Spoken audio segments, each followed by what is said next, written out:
Hello students, good morning to all of you. पीछे वाली जो हमारी वीडियो थी उसमें हमने एसिड्स बेस एंड साल्ट्स जो चैप्टर है उसमें हमारा यहाँ तक कवर हो चुका था कि जब हम वाटर में ऐड करेंगे एसिड और बेस को, तो वाटर में जब एसिड को ऐड करेंगे तो वो हाइड्रोजन आयन देगा और बेस है वो हाइड्रोक्साइड यानी कि OH आयन देगा। अब हम क्या करते हैं कि डाइल्यूशन प्रोसेस जो होती है आपकी वो क्या होता है। जैसे आपने वाटर के अंदर एसिड ऐड किया तो क्या होगा, जैसे कि वाटर का फार्मूला जो होता है आपका होता है H2O। अब जैसे ही आपने इसके अंदर एसिड ऐड किया तो H2O plus H positive ions, acid add करने का मतलब क्या है कि आप उसके अंदर H पॉजिटिव आयंस ऐड कर रहे हैं। तो फिर क्या हो जाएगा, ये आपके पास में हो जाएगा H3O पॉजिटिव, ये हाइड्रोनियम आयन बन जाएगा। हाइड्रोनियम आयन होने से क्या होगा, H2O के अंदर क्या होता है आपके पास में H positive plus OH negative, ये दो आयंस होते हैं आपके पास में H2O के अंदर। अगर आप हाइड्रोजन आयन ऐड कर रहे हैं तो इसका मतलब क्या होता है कि वाटर के अंदर OH नेगेटिव आयंस है पर यूनिट वॉल्यूम, इसकी जो कंसंट्रेशन है ये क्या होती जा रही है, डिक्रीज होती जा रही है। और अगर आप OH नेगेटिव आयन ऐड करेंगे तब क्या होगा, तब जो हाइड्रोजन आयन है H पॉजिटिव आयन, इसकी जो कंसंट्रेशन है वो डिक्रीज हो जाएगी। अब एसिड ऐड करने से तो इसकी कंसंट्रेशन डिक्रीज होगी OH नेगेटिव की, और OH नेगेटिव ऐड करने से H पॉजिटिव की जो कंसंट्रेशन है वो डिक्रीज होगी। अब एसिड को आप क्या बोलोगे, बेस को आप क्या बोलोगे। एसिड को बोलोगे आप कि एसिड डाइल्यूट हुआ है और बेस भी क्या हुआ है, डाइल्यूट हुआ है। तो इस प्रकार से दोनों हमने डाइल्यूट किए हैं तो ये प्रोसेस क्या कहलाएगी, आपकी डाइल्यूशन प्रोसेस। तो स्टूडेंट्स जो नेक्स्ट आपका टॉपिक है वो आपका है हाउ स्ट्रॉन्ग आर एसिड्स और बेस सॉल्यूशंस, कि एसिड और बेस सॉल्यूशन कितने स्ट्रॉन्ग है, ये कैसे आइडेंटिफाई करेंगे। पहले जो हमने टेस्ट किए थे वो था कि टेस्ट के हिसाब से, टेस्ट कैसा बिटर है सॉर है उसके हिसाब से पता लगा था कि एसिड है या बेस है। फिर हमने क्या पता लगाया था, इंडिकेटर का यूज किया था एसिड या बेस का पता लगाने के लिए। अब हमें ये पता नहीं लगाना है ये एसिड है या बेस है, अब हमें ये पता लगाना है कि एसिड तो है ये, लेकिन उसकी स्ट्रेंथ कितनी है, हाईली एसिडिक है या लो एसिडिक है। तो उसके लिए एक स्केल यूज करते हैं हम, उसको बोलते हैं हम pH स्केल। तो pH स्केल क्या होती है, ये होती है scale for measuring the hydrogen ion concentration in solution is called pH scale. और pH स्केल के अंदर जो P वर्ड होता है आपका, ये यूज होता है पोटेंज, एक जर्मन वर्ड है आपका पोटेंज, जिसका मतलब क्या होता है, पावर। तो pH मतलब क्या होगा आपका, पावर ऑफ हाइड्रोजन। तो हाइड्रोजन आयन की कंसंट्रेशन मीन्स उसकी पावर आपने चेक करनी है सॉल्यूशन के अंदर।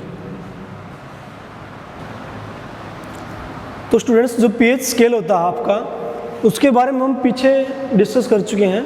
जब हमने एसिड और बेस की रिएक्शन करवाई थी तो उसमें साल्ट बना था आपका जो, तो उसमें मैंने बताया था कि 7 पे जो होता है pH स्केल पे होता है न्यूट्रल, 7 से जो नीचे होगा, बिलो होगा, वो आपका होगा एसिडिक इन नेचर, और 7 से जो अबव होगा वो आपका बेसिक इन नेचर या एल्कलाइन इन नेचर। तो हम बात करते हैं कि कुछ दिए गए हैं आपके पास में सब्सटेंसेस, इनका पूछा है कि इनका pH कितना होगा।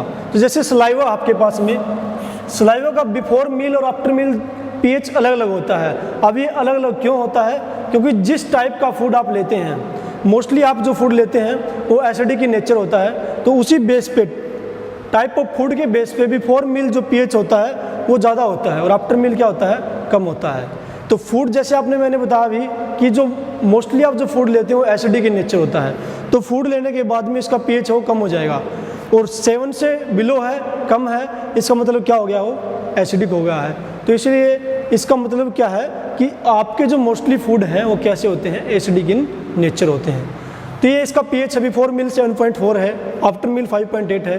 तो अब ये क्वेश्चन शायद डाउट नहीं रहेगा आपका कि ये कम क्यों हो गया। नेक्स्ट हम देखते हैं कि कैरेट जूस होता है। अब जितने भी जूसेज होते हैं, एप्पल होता है, कैरेट होता है, तो इनमें सबसे अलग प्रॉपर्टी होती है कैरेट जूस की। क्यों, क्योंकि इसका pH जो होता है 6 होता है भाई, और pH 6 होने की वजह से क्या होता है, ये नियर बाई न्यूट्रल के है ये, और बाकी जो होते हैं उनका 4 या 4 से कम या 4 से अब होता है थोड़ा सा। इसके बाद में जो लेमन जूस आपका, इसका जो रेंजेज होती है pH की वो होती है 2 to 3, 2 अराउंड 2 होता है या 2 और 3 के बीच में होती है इसकी रेंज। इसके बाद में जो कॉफ़ी होती है आपकी, उसका जो pH होता है आपका वो होता है 4.5 to 6 होता है।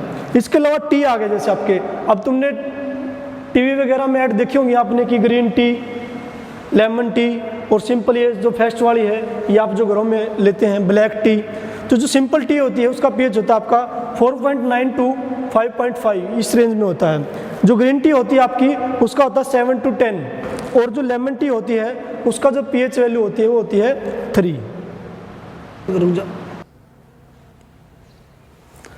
तो स्टूडेंट्स आगे जो हमारा टॉपिक है वो है importance of pH in everyday life कि जो हमारा दैनिक जीवन है उसके अंदर पीएच का क्या महत्व होता है।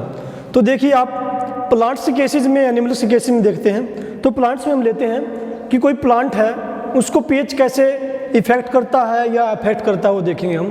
तो आपको जैसे पता है कि हर सोइल का पीएच है वो अलग अलग होता है, तो जैसे ही आप सोइल चेंज कर दोगे यानी कि पीएच चेंज हो गया और पीएच चेंज हो जाएगा तो क्या हो जाएगा, ग्रोथ जो प्लांट की है वो भी अफेक्ट होगी। तो सोइल अगर चेंज होगी तो प्लांट की ग्रोथ भी चेंज होगी। क्यों होगी चेंज? क्योंकि सोइल के अंदर क्या होता है, मिनरल न्यूट्रिएंट्स होते हैं, जैसे कार्बन है, हाइड्रोजन है, ऑक्सीजन है, नाइट्रोजन है, कैल्शियम है, फास्फोरस है, सल्फर है, पोटेशियम है, सभी होते हैं, नाइट्रोजन होती है, जैसे ये सारे न्यूट्रिएंट्स होते हैं जो माइक्रो न्यूट्रिएंट्स बोलते हैं इनको। ये क्या माइक्रो मैक्रो दो टाइप होते हैं इनके। तो ये न्यूट्रिएंट्स किस काम के लिए आते हैं, ग्रोथ करते हैं प्लांट की। और अगर सोइल के अंदर होते हैं सारे, अगर सोइल ही चेंज हो जाएगी तो ये न्यूट्रिएंट्स भी क्या हो जाएंगे, चेंज हो जाएंगे। इस प्रकार से जो आपकी पीएच है वो इफेक्ट करती है किसको, प्लांट की ग्रोथ को। नेक्स्ट एनिमल्स के केस में अगर हम स्टडी करें तो जैसे कि हमारी बॉडी है वो वर्क करती है रेंज पीएच 7 से लेकर के 7.8 तक। अब मैंने देखो यहाँ पर अवर बॉडी लिखा है कि हमारी बॉडी वर्क करती है और यहाँ पर मैंने लिखा एनिमल्स। तो आपको पता है जैसे कि 9th क्लास स्टैंडर्ड में आपने पढ़ा था कि आर्च विटाकर ने जो क्लासिफिकेशन दिया था, 5 किंगडम क्लासिफिकेशन आपने स्टडी किया था, उसमें क्या था, किंगडम था एनिमलिया, किंगडम एनिमलिया का उसने डिस्कस किया था। तो जो ह्यूमन बीइंग है, बायोलॉजिकल नेम जिसका होमो सेपियंस यानी कि हम खुद जो हैं, तो हम किसके अंदर आते हैं, किंगडम एनिमलिया के अंदर आते हैं, इसलिए मैंने एनिमल्स के अंदर इसको डिस्कस किया है। तो जो हमारी बॉडी की रेंज होती है पीएच की वो होती है 7 टू 7.8। इसके अलावा हम जो आगे बताते हैं कि पीएच इन और डाइजेस्टिव सिस्टम, कि हमारा डाइजेस्टिव सिस्टम के अंदर पीएच का क्या रोल है। तो बता दें कि जो आपका स्टोमक होता है वो क्या करता है, वो एसिड सीक्रेट करता है और जिसका पीएच होता है जो वो होता है 1.8। और देखो कुछ बुक्स जो होती हैं उनके अंदर इसका पीएच जो आपको गिवन होगा वो 2 होगा। आपको पता हो, आपकी काइंड इन्फॉर्मेशन के लिए मैं बता दूं कि 1.8 को जब आप राउंड ऑफ करोगे तो 2 ही आएगा। ये 11th की फिजिक्स में आप पढ़ोगे कि राउंड ऑफ क्या होता है। तो 1.8 को राउंड ऑफ का मतलब होता है लगभग कितना होगा ये। तो अगर 1.5 से अबो है तो इसको हम 2 लिख सकते हैं और 1.5 से बिलो होता है हम इसको 1 लिख सकते हैं। तो 1.8 या 2 लिखा मिल जाए तो कोई दिक्कत नहीं है। एक्चुअल जो डाटा है आपका वो है HCl का पीएच 1.8 है। तो HCl स्टोमक के अंदर क्या करता है, एसिडिक मीडियम प्रोवाइड करता है, क्योंकि 1.8 हो गया तो क्या हो गया, ये एसिडिक हो गया। तो आप जो बेसिक फूड खाएंगे या एसिडिक है ये उसको कंट्रोल करेगा। सपोज करो कई बार क्या हो जाता है, इंडिजेशन हो जाता है, उस केस में क्या होगा कि आपकी जो बॉडी है वो HCl सीक्रेट करेगी स्टोमक से। स्टोमक से HCl लार्ज अमाउंट में सीक्रेट होता चला जाएगा और एसिडिटी हो जाएगी आपको।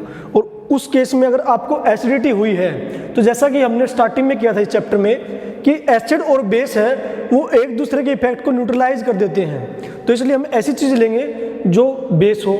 तो बेस के रूप में कॉमनली जो हम यूज़ करते हैं मिल्क ऑफ मैग्नीशिया बताया गया है, मिल्क ऑफ मैग्नीशिया जिसका फॉर्मूला होता है magnesium hydroxide MgOH twice, milk of magnesia.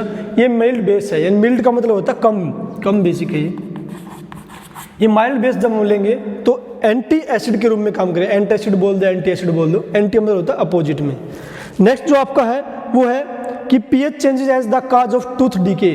और पीएच चेंज हो जाएगा तो आपका क्या होगा, जैसे पीएच है 5.5 से कम होगा तो आपकी जो टूथ है वो क्या हो जाएंगे, डीके हो जाएंगे, अक्षय हो जाएंगे या खराब हो जाएंगे।